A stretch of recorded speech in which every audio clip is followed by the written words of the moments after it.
You have to understand how things are up here.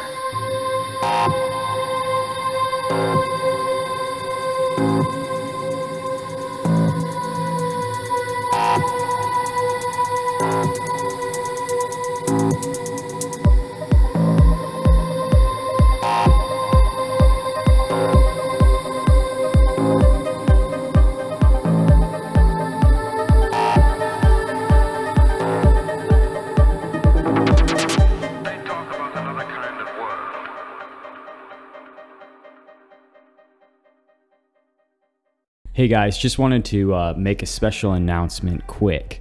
You guys might be wondering why there's a What Is It episode coming out on Wednesdays for the next couple weeks, and that's just because I didn't have time to make full-length episodes in the midst of my full-time job and preparation for my trips to Nashville and Iceland and all that kind of stuff. So you're going to be getting 3 What Is It episodes for the next 2 weeks in a row. Instead of 2 What Is It episodes and a full length. So, hope you guys understand. Thanks. And don't forget to Google the 21CD podcast and follow us everywhere. And to check out 21cdstudios.com for updates, merch, and links to our other places. Now let's get into it. Today we're going to be talking about the giants, these Nephilim. These massive men of old. They were unlike anything that had been seen on Earth before. They towered over humans back in the ancient times, and they possessed incredible strength and knowledge passed down from their divine ancestry.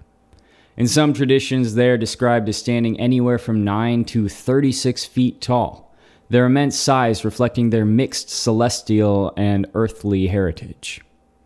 Some believed these giants were benevolent at first, sharing knowledge of the stars, agriculture, and sacred mysteries with early humans. But over time, these giants, the Nephilim, they became corrupted and began to dominate and terrorize the human population.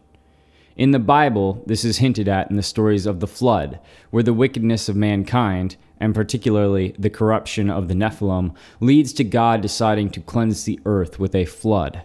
The Nephilim's presence is also said to be part of the reason for the flood, to wash away these unholy beings and restore balance to the world. According to some, the Anunnaki played a direct role in the creation of the giants.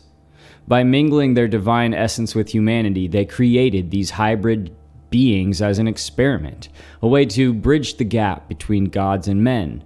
In some ancient texts, it's said that the Anunnaki not only created the Nephilim, the giants, but also left behind massive monuments, structures like the pyramids, Stonehenge, and other megalithic sites, which the giants helped build with their extraordinary strength. If you believe in the ancient stories of the Anunnaki and the Nephilim, giants were more than just myth. They were real beings, descendants of ancient powerful gods or fallen angels who once walked the earth, and might still. These beings were the offspring of divine and human unions. Their existence has been written about in ancient texts and whispered throughout history. The Anunnaki, in case you were wondering, are beings from Sumerian mythology. They were godlike, and they came to Earth from the heavens, some say from the planet Nibiru. They were said to have created humans as a labor force, manipulating our DNA to form a hybrid race. But the Anunnaki weren't alone in shaping early humanity. Some of them, particularly the fallen or rogue Anunnaki, descended to Earth and began interacting with humans on a much deeper level. In the Book of Enoch, a biblical text that was excluded from the official Bible canon, we find the story of the Nephilim, and they are described as the offspring of the Watchers, a group of angels who were supposed to watch over humanity, but instead lusted after human women. The Watchers descended to Earth, mated with these women, and their children became the Nephilim, giants, powerful, and often terrifying. But the Nephilim's existence wasn't destined to last. Some say that the wars of the gods and giants shook the earth. The Anunnaki, displeased with the chaos their creation had wrought, abandoned the giants, and the giants, in their pride, turned on humanity, and great wars broke out. Legends of the Titans in Greek mythology, the Rakshasas of Hindu lore, and the Jotnar of Norse myth all mirror the ancient battle between giants and gods. The Nephilim, the giants, were eventually wiped out, or so many believe. However, stories persist that some survived the flood, going into hiding in remote parts of the world. Some speculate that giant skeletons unearthed in places like North America or the Middle East and South America are remnants of these once great beings. Others claim that the giants are still with us, hidden in the far reaches of the earth or beneath the ground, awaiting a time when they will rise again. Some believe traces of their DNA still exist in humans, particularly in those with extraordinary abilities, strength, or stature. Giants may have been wiped from the earth, but their bloodline could remain, subtly influencing humanity throughout the ages. In this view, the giants were not mere myth, but a product of divine manipulation, a fusion of celestial power and human frailty. The ancient stories of the Anunnaki and the giants suggest that our history is far older and far stranger than we've been led to believe. The giants were a powerful, feared race, and their legacy still haunts the edges of our collective memory. Why is that? As the giants grew more corrupt, according to some legends and lore, they began to dominate and terrorize the human population. Stories from ancient Mesopotamian, Greek, and biblical traditions describe how these beings, once mighty and awe-inspiring, became tyrants and were often subjected to genocides. The Nephilim, having divine blood, could not easily be defeated by ordinary human means. Their downfall required the intervention of higher powers. In the Bible, the corruption of the giants is directly tied to the wickedness of humanity that prompted the Great Flood. In the book of Genesis, it's said that the sons of God, interpreted as the Watchers or fallen angels, intermingled with the daughters of men, and their offspring, the Nephilim, became these mighty men of renown. However, their increasing wickedness and violence led God to declare a judgment upon the earth. The flood, in this view, was not only meant to wipe out the sinful humans, but also to eradicate the giants. The book of Enoch goes into greater detail, describing how the archangels, Michael, Gabriel, and Raphael, and others were sent to bind the fallen watchers and cleanse the earth of their offspring. This divine intervention, rather than human effort, is often cited as the primary means by which the giants were destroyed. But the story doesn't end there. According to some interpretations, not all giants perished in the flood. Certain biblical accounts suggest that a remnant of the Nephilim survived, or that more giants arose after the waters receded. And this is seen in the story of the Canaanites, where tribes of giants are mentioned, such as the Anakim, the Rephaim, and the Zamzummim. In these post-flood accounts, humans seem to go to war with the giants. The Old Testament contains stories of the Israelites encountering and battling giants as they entered the Promised Land, with God telling them to spare none. One of the most famous tales is that of David and Goliath, where David, a young shepherd, slays the Philistine giant Goliath with a stone from his sling. Goliath, according to some, is one of these Nephilim, and according to others is not.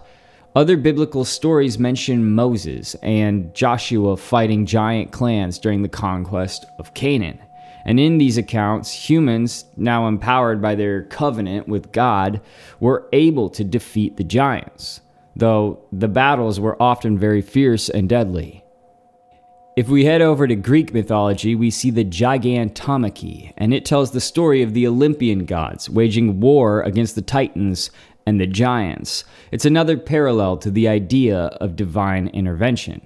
And while humans were not directly involved in these battles, the outcome of the war had a profound impact on humanity, as the Olympians became the ruling gods, ensuring a certain order over the earth. Similarly, in Norse mythology, the Jotnar, or the giants, were often in conflict with the gods of Asgard, with humans sometimes getting caught in the crossfire. And in these myths too, giants are portrayed as ancient beings of immense power, often extremely hostile to both gods and humans. In many traditions, humans did eventually play a role in wiping out the last remnants of the giants. After divine forces weakened the giants through floods, curses, or wars, human heroes did emerge and managed to finish the job. The David and Goliath story is perhaps the most iconic example of how humans, though seemingly weaker, could use wit, faith, and determination to overcome these towering figures. Now, it's also possible that ancient humans, once freed from the rule of the giants, hunted down the last of them, as some legends suggest. Stories from cultures around the world, Native American legends especially, there's also Norse sagas and even tales from Africa that describe these human warriors slaying the final few giants as they retreated into the mountains and the caves. Some believers in these stories suggest that giants were never fully exterminated. Instead, they just went into hiding in remote or subterranean areas. And there are modern conspiracy theories that claim evidence of giant skeletons has been suppressed, or that giants still exist in hidden parts of the world. Throughout the 1800s and the early 1900s, numerous accounts of giant bones were reported in newspapers and journals. And these reports often came from amateur archaeologists, farmers, and settlers who stumbled upon large skeletal remains while digging or exploring ancient burial mounds. Some of the most notable claims include the Serpent Mound in Ohio. In the late 19th century, explorers investigating the Serpent Mound, which is this ancient American earthwork in Ohio, reportedly discovered the skeletal remains of individuals who stood well over 9 feet tall. And these bones were found inside burial mounds, suggesting that these giants were part of an ancient, sophisticated culture. But mainstream archaeologists, of course, dismiss these reports. Perhaps one of the most famous stories that almost everybody has heard is the story of Lovelock Cave, where miners allegedly found the remains of red-haired giants, and these skeletal remains were said to be over 8 feet tall, with some reports claiming the bones belonging to an ancient race of giants, known to these local natives as the Site-Ka. And according to Paiute legend, the Site-Ka were a hostile tribe of red-haired giants who lived in the region and terrorized them before being driven into the cave and then exterminated with fire. While some bones were found in the cave, of course, there are still tons of skeptics, and most people dismiss this story entirely. We can't forget the Cahokia Mounds either. In the Mississippi River Valley in Illinois near present-day St. Louis, we have the Cahokia Mounds, and they're a set of ancient earthworks that once formed the center of a massive pre-Columbian empire that we're not really allowed to hear too much about. And over the years, reports surfaced of large skeletons being unearthed in the area, with some claims that skeletons over 7 feet tall have been discovered. If we come to my neck of the woods in Wisconsin, there was an excavation near Beaver Lake allegedly uncovering skeletons of a race of giants, with one report describing bones of individuals being 9 to 10 feet tall. And these giants were buried in a sitting position with elaborate tools and pottery. Native American cultures across North America have many legends of giants, often describing them as ancient enemies or gods. For example, the Comanche, Choctaw, and Cherokee, they all have stories of these giant beings who once roamed the earth. Some tribes describe these giants as powerful beings who were eventually driven out or destroyed by divine intervention or war. One of the most persistent conspiracy theories surrounding giants and how they disappeared is where their bones went, especially the bones in North America. And oh yeah, it involves the Smithsonian Institution.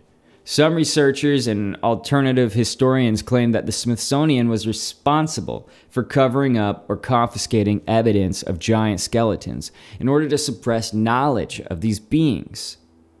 In the late 19th century, the Smithsonian did send archaeologists to investigate Native American mounds and other ancient burial sites across the U.S., and many skeletons were unearthed.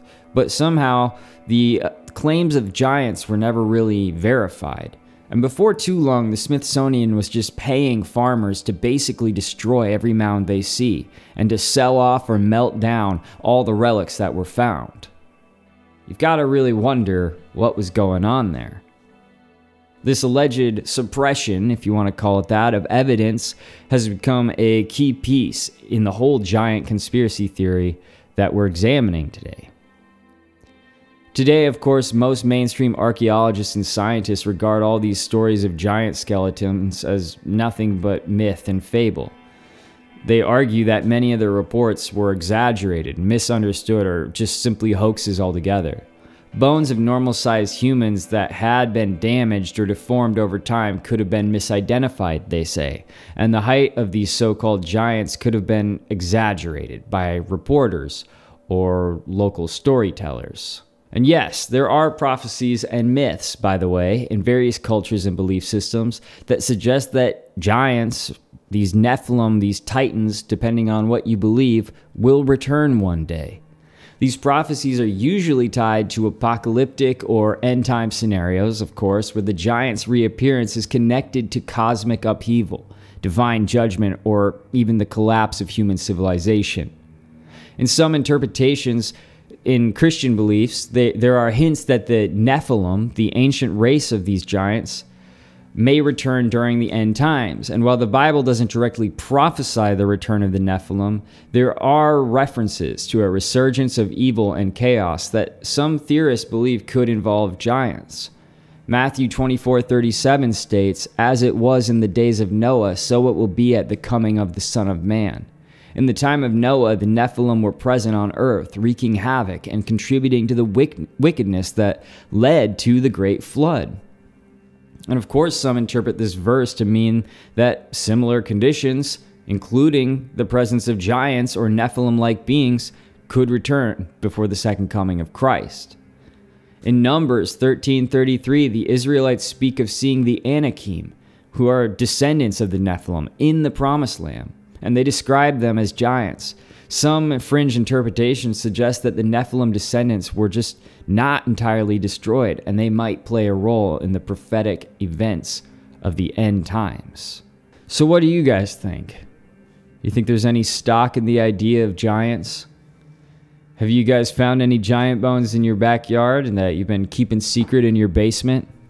And do you think they're going to come back at the end of days? Let me know in the comments.